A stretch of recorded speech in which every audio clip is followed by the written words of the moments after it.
resmi diumumkan sebagai penasehat teknis Timnas Indonesia. Jordi Cruyff akan bekerja sama dengan pelatih Timnas Indonesia Patrick Kluivert terkait pengembangan skuad Garuda dan lebih luasnya lagi bekerja sama dengan PSSI untuk membangun sepak bola Indonesia. Ketua Umum PSSI Erick Thohir menyebut Jordi Cruyff bakal tiba di Jakarta pada awal Maret 2025. Putra legenda Belanda Johan Cruyff itu disebut akan langsung rapat dengan Exco PSSI dan Badan Tim Nasional.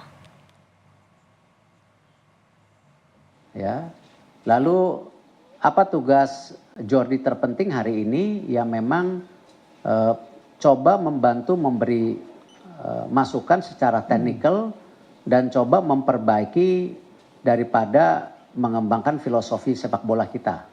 Ya, termasuk nantinya mencari direktur teknik buat kita.